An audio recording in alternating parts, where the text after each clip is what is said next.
السلام علیکم دوستو، آپ دیکھ رہے ہیں فاطمہ ڈائریز، جہاں ہر کہانی دل کو چھو جاتی ہے۔ آج ہم لے کر آئے ہیں زندگی کا خرچ کی چوتھی قسط، نوک جھوک کا سفر۔ ایک سفر جہاں درد کے بیچ ہلکی سی مسکراہٹ جنم لیتی ہے اور نفرت کے بیچ ایک نیا احساس ابھر کر آتا ہے۔ چلیے کہانی کا آغاز کرتے ہیں۔ صبح کا پہلا لفظ۔ صبح کا اجالا دھیرے دھیرے کمرے میں گھس رہا تھا۔ اریبہ نے آنکھیں کھولی تو زین سامنے کھڑا تھا، ہاتھ میں چائے کا کپ اور چہرے پر وہی سردی بھری ادا۔ زین طنز سے، اٹھ جاؤ بیگم صاحبہ، گھر کام سے بھرا ہے اور تمہارے سپنے اب بھی چل رہے ہیں۔ اریبہ نرمی سے، میں سپنے نہیں دیکھتی زین، وہ تو تم لے گئے تھے اس دن جب میری زندگی اپنی دشمنی میں بند کر دی۔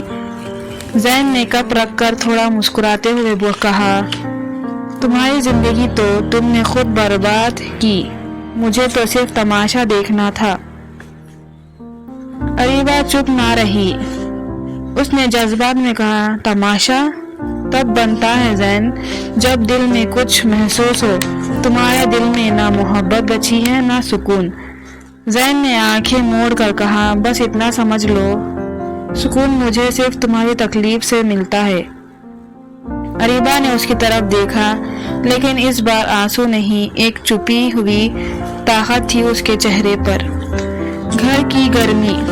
کچن میں اریبہ روٹیاں سیک رہی تھی اور زین نے جان بوجھ کر کہا، زین، مرزا خاندان کی بہو نے روٹیاں گول بنانا سیکھ لی۔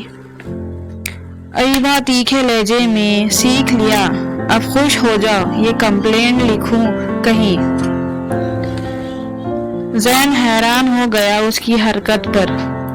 پہلی دفعہ اس نے اریبہ میں وہی پرانی ہمت دیکھی جو اسے پہلے پسند تھی۔ زین بڑی تیز زبان ہو گئی ہو اریبہ شیخ، دھیان رکھنا، اس گھر میں زبان چلانا کی عزت نہیں۔ اریبہ ٹھنڈی مسکراہٹ کے ساتھ، پھر بھی میری زبان چلتی رہے گی کیونکہ اب ڈرنا بند کر دیا ہے۔ زین ایک پل کو چپ ہو گیا، اس نے بس اتنا کہا، تمہیں کبھی سمجھ نہیں پایا ہوں۔ اریبہ سمجھنے کے لیے دل چاہیے زین، اور تمہارا دل تو کب کا بند ہو چکا ہے۔ بے ہوشی کا واقعہ۔ صبح سے اریبہ نے گھر کا سارا کام نپٹا دیا تھا، تھکان سے اس کا چہرہ پیلا پڑ گیا تھا۔ زین اپنے کام میں مصروف تھا جب اسے اچانک آواز آئی برتنوں گرنے کی۔ وہ ترنت بھاگا اور دیکھا اریبہ بے ہوش زمین پر پڑی تھی۔ زین گھبراہٹ میں، اریبہ سنو، آنکھیں کھولو، پر کوئی جواب نہیں آیا۔ زین نے اسے اٹھا کر صوفے پر بٹھایا، پانی چھڑکا، اس کا دل تیز دھڑک رہا تھا۔ کچھ دیر بعد اریبہ نے آنکھیں کھولی، کمزور سی مسکراہٹ کے ساتھ بولی، میں ٹھیک ہوں، صرف تھوڑی تھکن تھی۔ زین نے غصے اور چنتا کے بیچ کہا، پاگل ہو کیا؟ اتنا کام کیوں کرتی ہو؟ میں نے کہا تھا نا، اپنی حد سے زیادہ مت کرو۔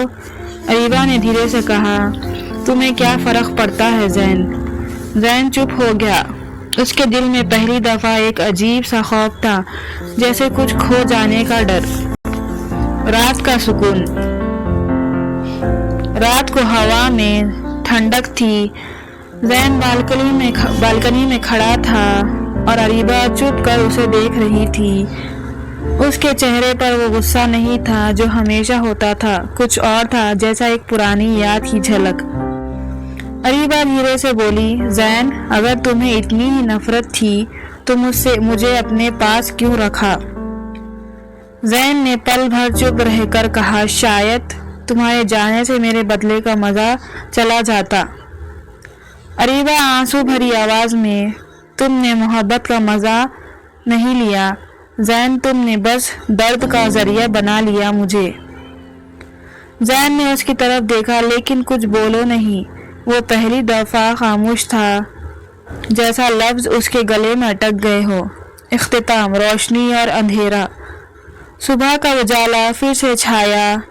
اریبہ چائے لے کر زین کے پاس آئی اور کہا، اریبہ تمہارا دن اچھا گزرا مرزا صاحب؟ زین نے کپ لیا اور پہلی دفعہ ہلکا سا مسکرا دیا.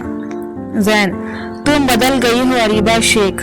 اریبہ، نہیں زین، میں صرف سمجھ گئی ہوں کہ ہر نفرت کا اندھیرا ایک چھپی ہوئی محبت ہوتی ہے جو وقت کے انتظار کرتی ہے.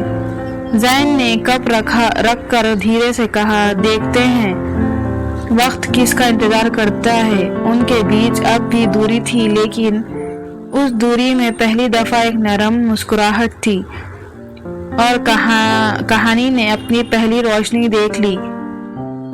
دیکھتے رہیے قسط 5، دھوکہ یا محبت، صرف